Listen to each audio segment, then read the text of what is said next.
Hello, my name is Shona and I'm going to guide you through this course on performance anxiety. Whether you use the term performance anxiety, stage fright or nerves, they are nonetheless one of the topics that dancers are most curious about understanding. How do I manage the nerves when I have to perform in front of people? How do I step out onto stage confidently? How do I know whether the nerves are going to make me perform better or not? Where do they come from? They feel like they come from nowhere. I get so many different questions about this topic, and it's a much larger topic than we can often first assume.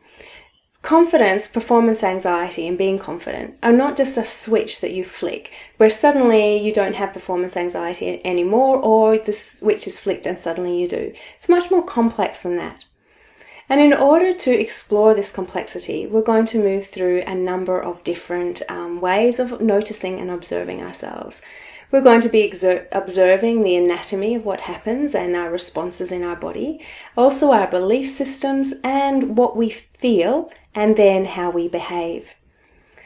Often when performers come to see me and they have performance anxiety, many of them come along just as the performance anxiety is getting very critical. So opening night is often days away and they're in a state where they are not sleeping very well, they're not eating very well, they're feeling intensely anxious all the time, very nauseous, they're unable to focus, and their energy obviously is getting lower, but at the same time their anxiety is getting higher.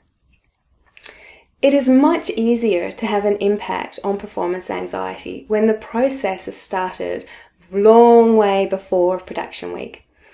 If we start earlier and we begin to observe ourselves as who we are as human beings and ourselves in class and in rehearsals, we can then mediate the process of anxiety more effectively, and we can have time to practice the skills that are going to help us when we are feeling that activation of a being about to step onto stage and all the wonder and all the pressure that that brings.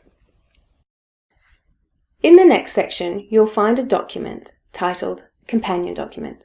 This is for you to download and to print out and to record thoughts and feelings about yourself and to follow through the activities, recording them in the document. You may do this document alongside of following the videos. You might also like to take it into the studio with you or take it away outside to a different type of environment to reflect back on what you were thinking.